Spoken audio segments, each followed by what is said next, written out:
Que Dieu vous bénisse. Amen. Nous prenons l'Ésaïe au chapitre 40, au verset 3 jusqu'au verset 5.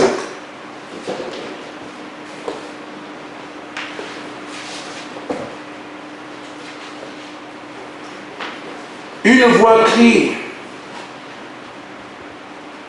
préparez au désert le chemin de l'Éternel, aplanissez dans les arides une route pour notre Dieu. Que toute vallée soit exaucée, que toute montagne et toute colline soit abaissée. Que les coteaux se changent en plaine et que les défilés étroits en vallons. Alors la gloire de l'Éternel sera révélée et au même instant, toute chair le verra, car la bouche de l'Éternel a parlé. Nous prenons encore Luc chapitre 3, verset 9.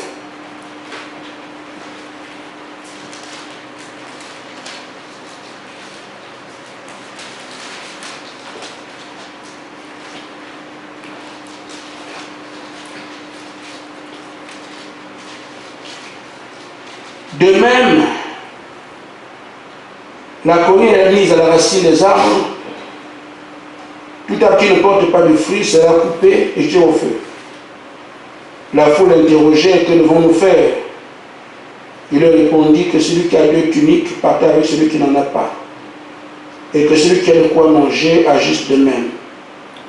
Il vint aussi des publicains pour être baptisés. Il lui dit, Maître, que devons-nous faire?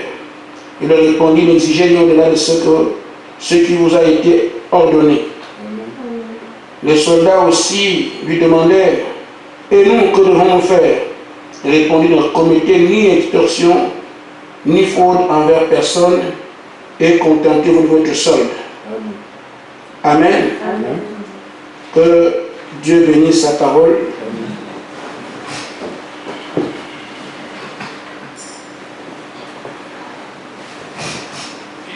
Ce soir, je ne prêche pas et je ne pense même pas aborder une exhortation. Je voudrais que nous entrions dans un sujet qui me semble important pour chacun de nous et je ne voudrais pas aller vite avec des choses qui me semblent aussi sérieuses. La voix qui criait dans le désert crie maintenant pour nous. C'est la prédication que je vais prendre dans l'avenir. Mais ce soir, je fais seulement qu'attirer l'attention. La voix qui criait dans le désert crie maintenant pour nous et chacun sait quelle est cette voix qui crie dans le désert et pourquoi criait-elle. Il était annoncé qu'avant que le Messie ne vienne, Dieu enverrait d'abord son messager pour apprêter le peuple. Parce que quand les gens sont pas préparés, ils sont ce qu'on appelle surpris. Et comme ils ne sont pas prêts, ils ne comprendront rien et ne participeront pas à ce qui doit être fait, nous ça leur est proposé.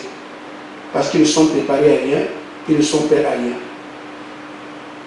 Et c'est pour ça que Dieu avait envoyé le Messie, avoir Jean-Baptiste avant que le Messie ne vienne, pour apprêter les gens à le recevoir, comprenant bien qu'est-ce qu'ils sont en train de faire.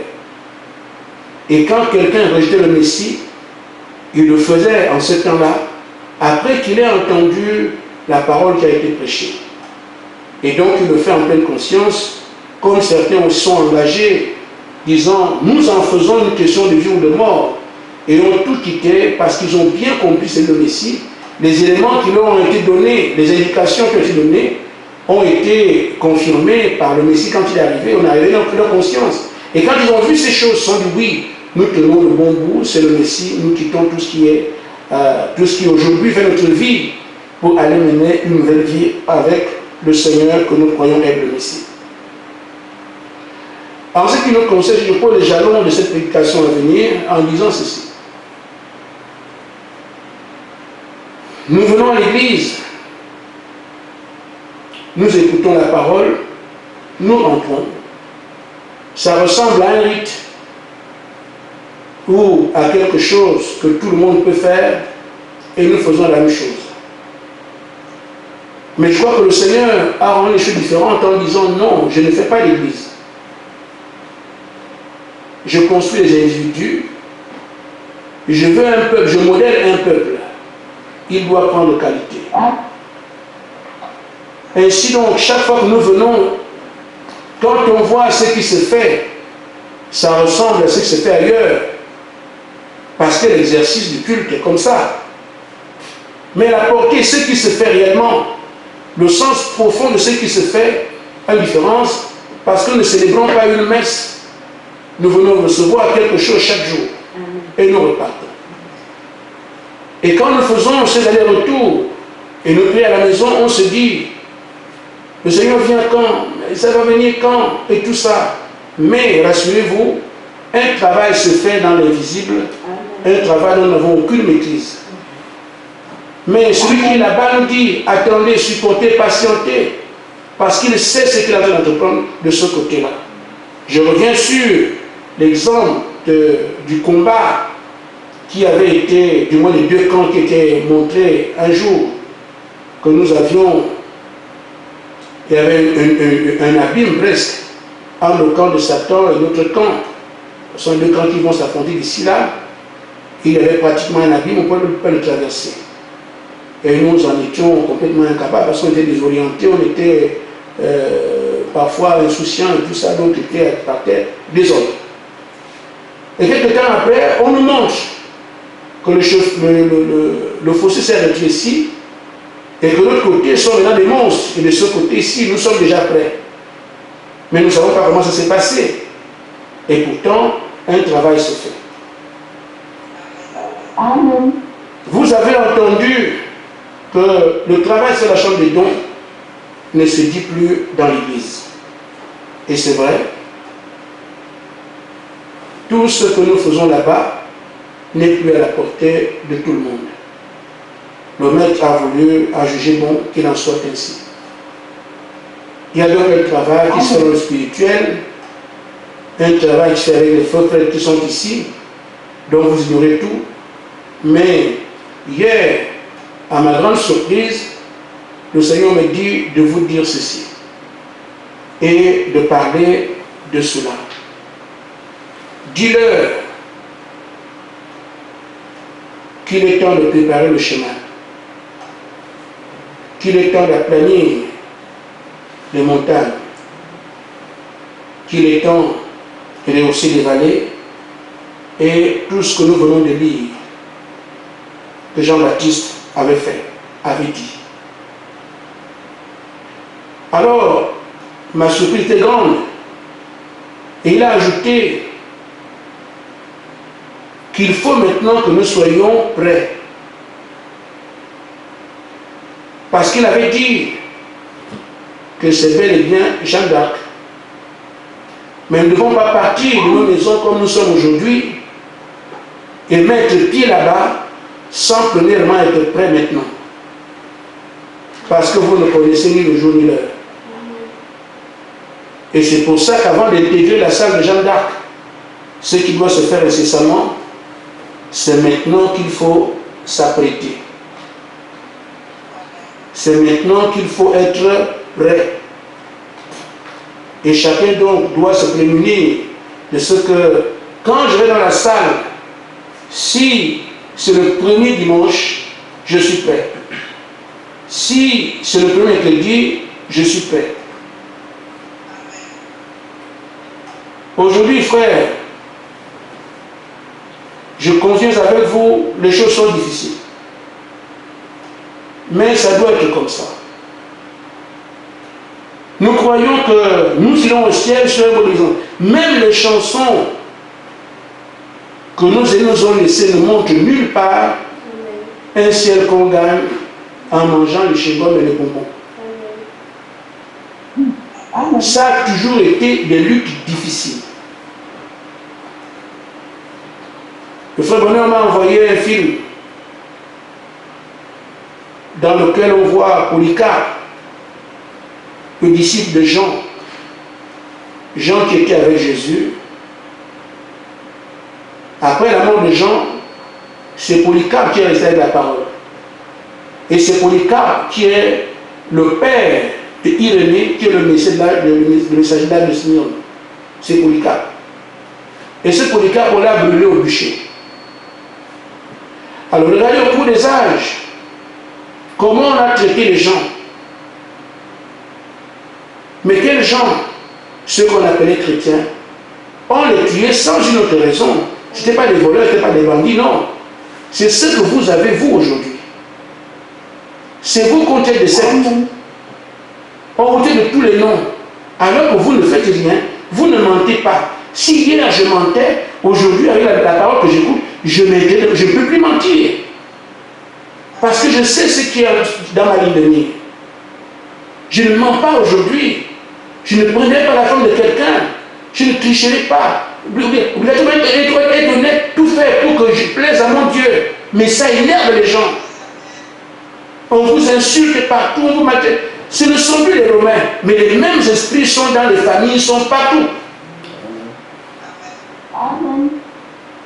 Je vois, frère, que c'est difficile. Mais en même temps, il nous a été dit que ça va être comme ça. Et surtout, nous ne sommes pas seuls.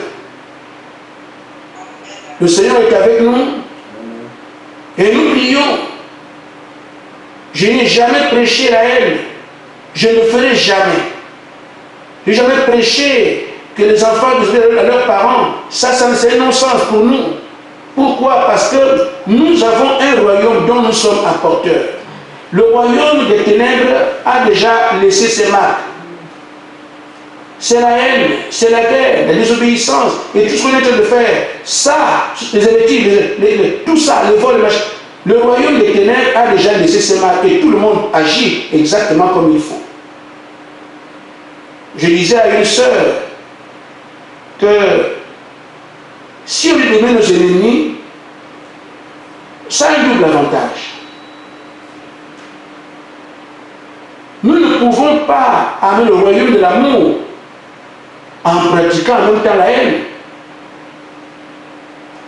ayant des inimitiés, ayant des querelles avec les gens.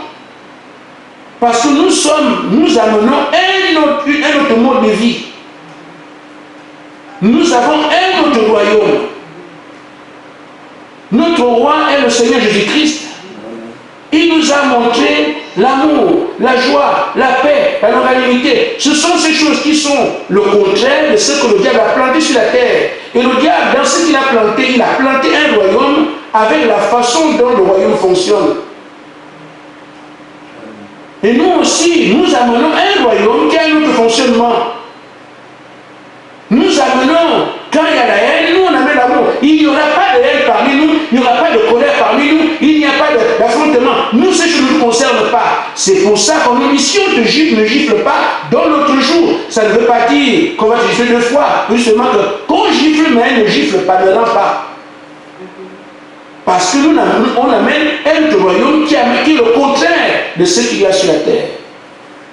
Mais les gens qui vivent comme ça, voyez-vous comment dans les âges, on les a malmenés, on nous malmène encore aujourd'hui. Parce que le diable ne veut pas voir ce type de vie sur la terre. Et c'est ce que toi et moi, nous devons imposer aujourd'hui. Parce que nous sommes les derniers. Si nous n'apportons pas cette véritable vie d'amour, une vie de paix, une vie de patience, si on n'apporte pas cette vie, elle n'existera jamais parce que c'est en nous que se trouve ce modèle de vie. Et c'est pour ça que nous sommes salés pour que le monde ait soif de nous.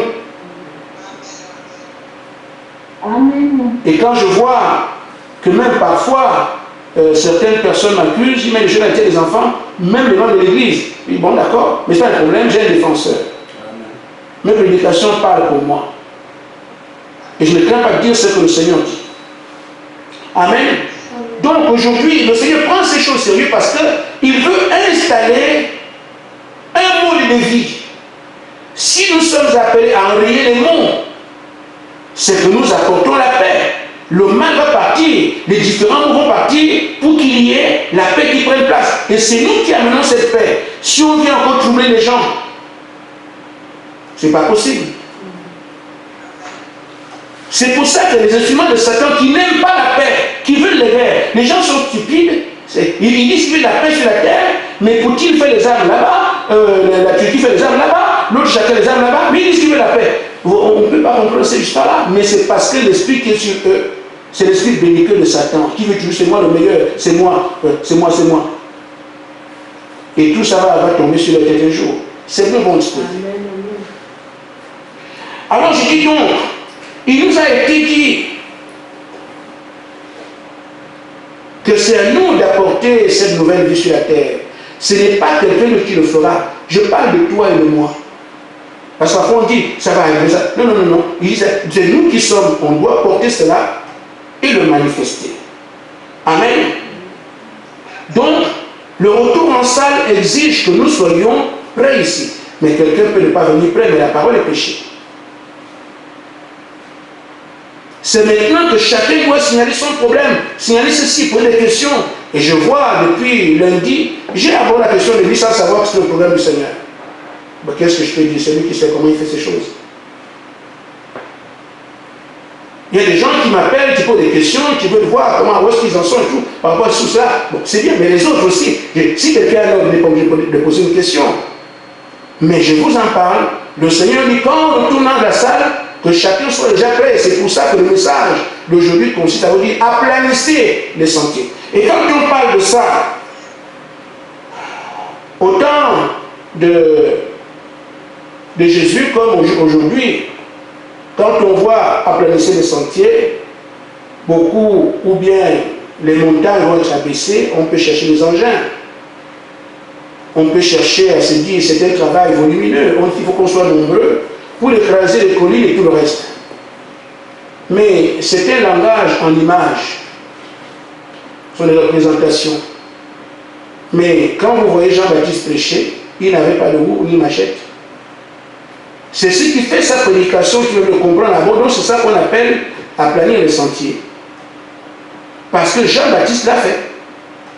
Cette parole s'est accomplie dans le ministère de Jean-Baptiste. Et si quelqu'un veut savoir qu'est-ce que Dieu appelle aplanir les sentiers, baisser les montagnes et tout ça, il suffit d'écouter ce que Jean-Baptiste a prêché. Et vous allez, alors vous allez du moins combler. Vous allez voir vos montagnes rasées. On tient donc compte de cela aujourd'hui. Pourquoi? Parce que nous attendons le même Messie. Et je crois que ça a été la même chose dans chaque âge, dans chaque réveil. Parce que le Messie que Jean-Baptiste annonçait, c'est ce même Messie qui attend à tous les âges. Et les gens l'attendent de la même façon. Ce qui fait que le message que Jean-Baptiste a prêché une première fois, il est venu en chair, il a identifié. Le même message est valable à chaque réveil. Parce que ce Messie doit venir. Il faut donc que les gens qui l'accueillent soient également prêts. Ce message a toujours la valeur au cours des âges. Frère Benham l'a prêché, je ne prêche pas aujourd'hui. Frère Benham a prêché ça. Mais là, je fais seulement l'introduction et je veux que chacun puisse comprendre avec les petits mots que j'ai qu'il faut un peu de sérieux pour le sérieux maintenant. Ainsi donc, frère. Donc, Jean-Baptiste a prêché. Quand il parle de cela, j'ai pris juste 3 points, ou du moins 4, pour nous faire comprendre exactement ce qui se faisait. Qu'est-ce qu'on appelle aplanir les sentiers et tout le reste. Quand il a parlé, pour accomplir Ésaïe 40, il a demandé aux gens de se repentir, d'avoir foi dans le Messie qui vient. C'est ça qu'il dit, croyez. Il vient par le Messie. C'est ce discours-là qui fait que les gens viennent et le travail d'aplanir les sentiers a commencé à se faire. Les gens confessaient leurs péchés. Les gens ne devaient pas attendre le Messie dans un état de péché. Et ce n'était pas seulement une façon de dire je crois au Messie. Il fallait tenir, c'est un engagement à prendre, je crois au Messie. Et la Bible dit le baptême est un engagement d'une bonne conscience envers Dieu. Je suis seulement en train de montrer comment ça s'est passé. On lit ensemble, chacun peut lire. Mais quand les gens venaient, ils disaient qu'ils croyaient ce que Jean-Baptiste disait en disant le Messie arrive, il est parmi vous. Quand Jean-Baptiste disait ça, ce n'était pas seulement je crois cela, tu devais t'engager à prouver que tu crois cela. Amen. Et tu t'es baptisé. C'est pour ça que Paul explique que non, ceux qui ont été baptisés par Jean prennent le baptême pour montrer qu'ils croyaient en celui qui venait après lui. C'était ça l'engagement. Donc ce n'est pas dit je crois, ainsi faire. Nous ne pouvons pas dire nous croyons. C'est une question d'engagement. Désormais je prends position. Et ce n'est pas seulement une question de nous avons été enseignés, nous avons fait la marche. C'est vrai. Mais maintenant si le Seigneur amène ça, je pense ce qui est dedans. Donc il n'y a pas que le fait que je crois. Il faut maintenant prendre un engagement. Je prends cet engagement pour prouver que je crois. L'engagement est tenu par rapport à ceux qui sont autour de nous. Vous devez donc gérer cela avec vos familles, vos amis, vos parents, vos internets et toutes les choses que vous avez. La notion d'engagement, malheureusement, se trouve ici bien éclairée. Donc, ne pas dire aujourd'hui, je crois, il dit, la seule alarme est là, le Messie arrive. Il dit, vous allez m'attendre là, je viens vous retrouver. Mais vous n'irez pas comme ça. Vous me prouvez que vous croyez, d'après Jean-Baptiste. Vous l'avez entendu. Mais maintenant, ce n'est pas seulement j'ai cru. Il y a un engagement qui est lié à cela. Frère, le baptême, c'est pour montrer aux gens qui sont autour que nous avons cru ce qui a été prêché. C'est l'engagement physique. Et là, on ne se baptise pas.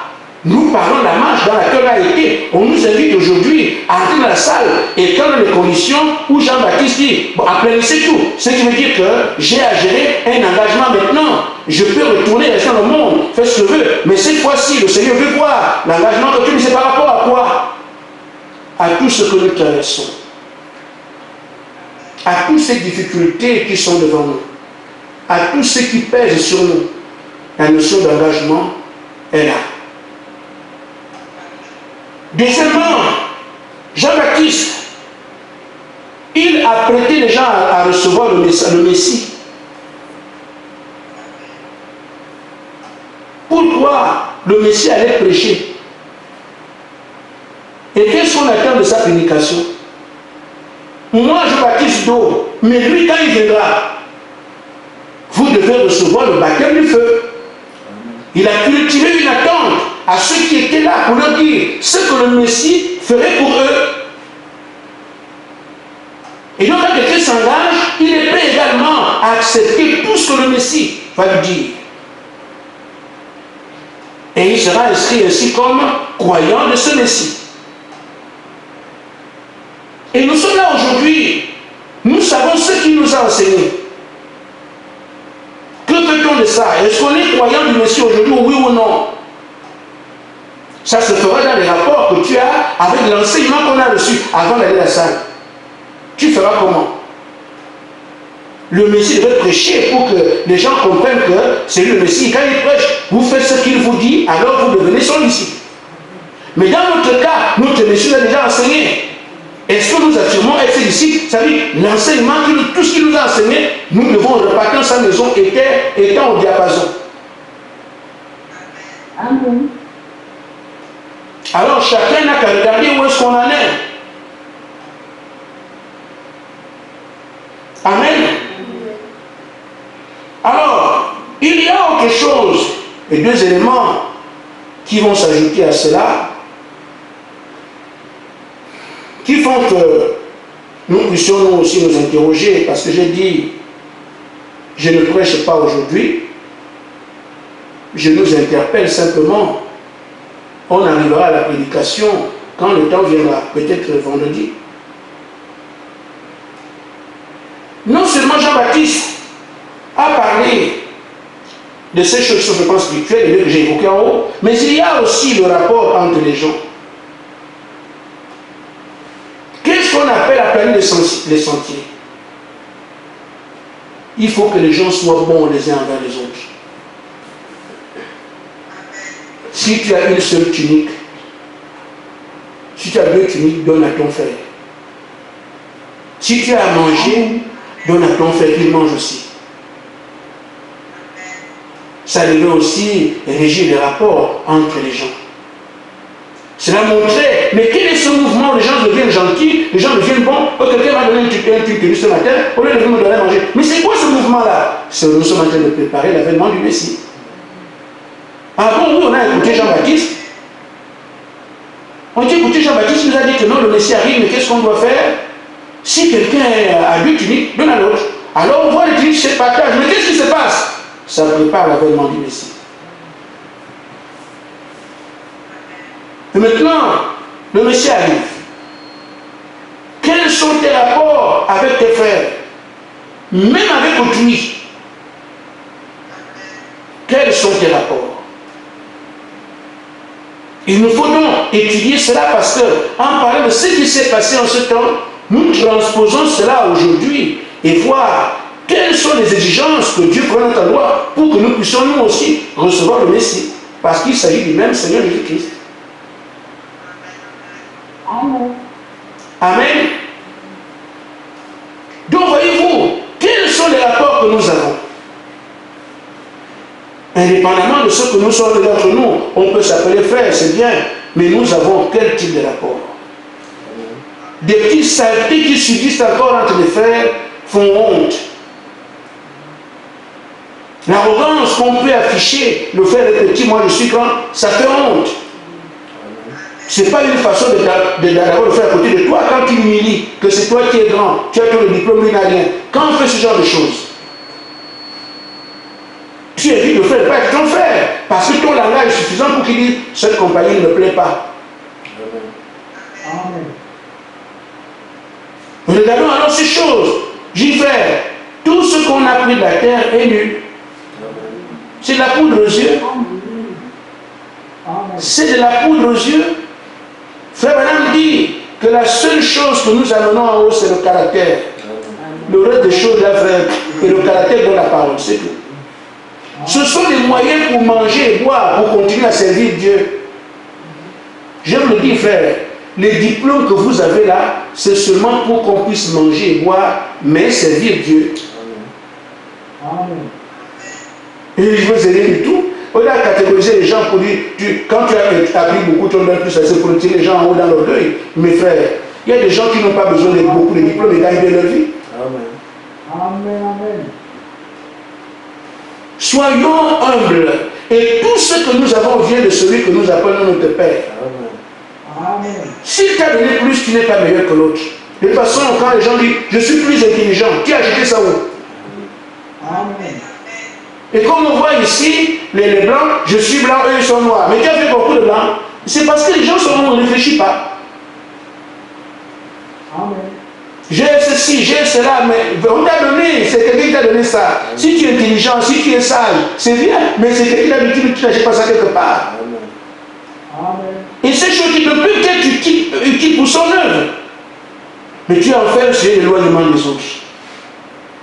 Non, non, non, frère. Amen.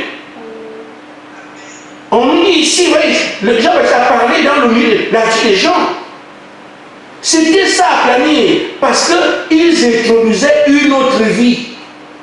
Le Messie amène une autre vie qui n'est pas celle qui était sur la terre. La vie de Satan faisait que les militaires escroquaient les gens. Mais Jean-Baptiste, vous ne faites pas ça. Prenez seulement votre salaire. Il vient avec une autre vie. Amen. Les publicains, qui étaient-ils? Déjà de mauvaises vie des escrocs et tout ça. Mais Jean-Baptiste ne demandait pas plus que votre salaire, restez ce que vous avez. Il rétablit la chose pendant que le diable a détruit. Donc nous sommes apportés d'une autre vie. Il faut l'amener maintenant. Si hier j'étais injuste, si hier j'ai triché, je fraudais à la carte, des choses comme ça, il est temps d'être en règle. Et je remercie le frère Bonheur qui m'a envoyé un document qui montrait que comme l'église m'a acheté une voiture, ceux qui m'ont acheté la voiture, je dois déclarer cela. Et c'est vrai. Aujourd'hui même, les finances publiques m'ont envoyé un document dans lequel ils disent, bon voilà, corrigez votre déclaration de revenus. Si vous avez eu un job qui n'a pas déclaré, déclarez. Si vous avez eu un salaire qui n'a pas déclaré, déclarez. Effectivement, mes revenus n'ont pas été déclarés cette année. Pourquoi? Parce qu'on dit on retient la source, moi je n'ai pas de source ici. J'étais embêté, comment j'ai déclaré ce que je prends? Même si je fais des impôts au Gabon, mais le peu que je reçois là-bas, je dois le déclarer ici. J'ai toujours déclaré. Mais cette fois-ci, on prend la source, je n'ai pas de source ici. J'étais donc embêté, je n'ai pas pu déclarer ce que j'ai et le cadeau qui m'a été fait. Ne vous en faites pas, je ne suis pas ingrat. Je vais dans le témoignage, mais devant tout le monde. Et comme la voiture est venue, on ne sait pas comment ça s'est passé. C'est ceux qui ont acheté la voiture qui vont prendre le témoignage de comment ils ont fait pour que j'ai la voiture. On peut penser de faire Gaspard, de faire lui acheter une voiture, il n'en parle même pas, il se croit plus malin, donc il n'est même pas reconnaissant. Non, frère, si on m'avait dit voilà, on donne l'argent, j'aurais parlé de plus, personne ne regarde. Mais ceux qui ont acheté la voiture, ils savent comment ils sont arrangés. Je ne prends pas leur témoignage pour le rendre, c'est à eux de le faire. J'espère que je n'ai pas gêné quelqu'un ce faisant. Ainsi, j'aborde juste un seul point, alors que nous sommes à la fin. Quand on dit le Messie viendra, c'est une chose. La préparation des gens est en relation avec ce qu'ils entendent. Quand on dit aussi le Messie vient, avant qu'il arrive, il vient, oui, ça aussi, ça change un peu dans la réaction de l'homme par rapport à l'avènement du Messie. La préparation aussi entre ce qu'on entend. Mais quand quelqu'un dit, il est déjà parmi vous, ça change aussi. Donc Jean-Baptiste est venu avec, il est parmi vous, je vais vous le montrer. Donc ce n'est plus une question de, ça devait venir, mais il y a une certaine activité nouvelle dans la vie des gens qui font qu'ils tremblent, oui, voilà. Ainsi, nous avons encore le Seigneur viendra. Je viens. Mais c'est lui maintenant qui est en train de dire ce qu'il fait. Nous avons fait des calculs, on a fait des conjectures et tout ça. Mais c'est lui qui nous dit maintenant ce qu'il dit. Voilà, maintenant je vous dis, vous, soyez prêts. Ne venez pas dans ma maison comme vous avez été. Et ce que je donnerai donc comme seul point ce soir, c'est que nous venons de différents horizons. Nous avons eu chacun son expérience. Nous avons eu chacun son passé, mais ce que le Messie veut voir, c'est son enseignement. C'est son enseignement. J'insiste bien, c'est son enseignement. Vous n'allez pas vous appeler membre d'église ou attendant l'avènement du Messie, alors vous allez conserver vos anciens enseignements et qui vous influencent encore jusqu'à aujourd'hui. Ça fait de vous membre de l'église plus ce qui... C'est juste quelque chose que je disais, j'allais vous dire. Je sais de quoi je parle. Que chacun s'aligne à l'enseignement qui vous a été donné parce que c'est son enseignement. Vous ne recevrez pas le Saint-Esprit alors que vous rejetez une partie de son enseignement. Je vous le parle, je dis clairement parce que là on se cache, je ne vous dois plus rien. Nous avons fait tant d'années ensemble. Beaucoup ont douté de moi. On pensait que c'est moi qui fais ceci. Certains m'accusent, mais pourquoi il fait cela? Frère, j'ai souffert comme vous, mais j'ai été responsable en rien. Aujourd'hui, celui qui revendique son travail, vous dites que c'est son œuvre. Si ce frère Gaston serait se coincer là-bas, on nous aurait attrapé déjà. Ce frère Gaston serait dans les salles depuis.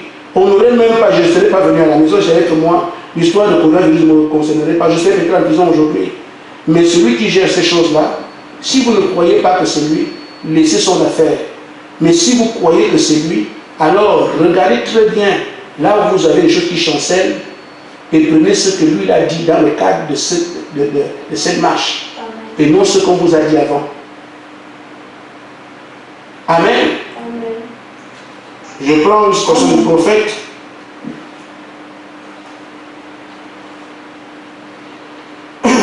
Dans une livre hospitale, paragraphe 53. Frère Branham dit, il est membre de l'église, il est appelé à être membre de l'église, cette église-là. Alors, il ne fera aucun compromis. Si l'église croit qu'on ne doit pas jouer à les jeux d'argent, alors ce membre ne devrait jamais en toucher. Amen. Nous ne croyons pas à la boisson, il ne devrait pas tourner la tête. Attendez, il devrait tourner la tête complètement devant la boisson. Si nous ne croyons pas au jeu d'argent ni au tabac, le membre de cette église ne devrait toucher ni au jeu d'argent ni au tabac. C'est ça que Dieu appelle une délivrance complète. Et les gens de l'église doivent croire la même chose, vivre la même chose, faire la même chose. Vous serez écarté de son témoignage si vous regardez les choses qu'il ne vous a pas enseignées. Pourquoi? Parce que nous allons pour témoigner de lui sur la base de ce qu'il a dit. Nous allons pour manifester ce qu'il a promis sur la base de son enseignement. Mais si tu te laisses aller avec ce que toi tu connais, avec ce qu'on t'a donné avant, vous trouvez bien que c'est faux. Ça ne peut pas se faire. Tu risques d'aller prendre témoignage de lui par toi-même, mais en même temps, avec ce qu'on a enseigné depuis longtemps, ce que toi tu connais. Il veut que ce soit son enseignement, tout ce qu'il a dit. Ça doit rester ce qu'il a dit et pas autre chose. Amen. Donc si nous sommes membres de cette assemblée, si nous sommes dans ce groupe qui est dans le réveil, nous devons tous croire la même chose. Celui qui ne croira pas exactement ce que lui a enseigné, c'est le trancher du résultat à venir. C'est dit, je crois que c'est entendu. Et je pense que chacun de nous, même ceux qui sont là, quand vous donnez un enseignement à vos enfants, et que quelqu'un d'autre a éduqué vos enfants ne seront pas votre représentant. Il va vous représenter plus de monsieur-là. Mais tu peux dire à monsieur, enseigne tes enfants. Moi, je veux que mes enfants aillent dire ce que je leur ai dit. Comme ça, quand on voit les enfants dehors, on dit, ah, c'est votre père. Parce que quand on voit nos enfants dehors, c'est nous qu'on voit. Hein? Donc, si l'un d'entre nous amène notre enseignement demain, et qu'on dit c'est juste que Jésus qui l'a enseigné, ah, c'est juste qu'il a vous enseigné ça. Amen. Donc, quand nous jouons et que je dis, je sors de quelle information, je dis, c'est qui a fait son Seigneur? On doit voir ce que le Seigneur a imprimé en moi. En tout cas, lui ne permettra pas que vous alliez avec ce que lui n'a pas dit. C'est seulement ce que j'allais vous dire ce soir. C'est seulement ça. Vous ne recevrez jamais le Saint-Esprit si vous n'avez pas pris son enseignement tel qu'il l'a donné. Donc, nous sommes encore là. Avec des questions, nous pouvons discuter là-dessus pour vous amener sur le chemin. Ce n'est pas moi le chemin, mais le chemin c'est la parole. Et nous avons aussi un temps à prendre pour prier. Parce que si ce qu'on fait là, si maintenant c'est faux, ce n'est pas un problème. Le faux, ça ne dérange personne. Mais si c'est vrai que tu rates, là, il n'y a pas de solution, ça devient lamentable. Que Dieu vous bénisse. Amen.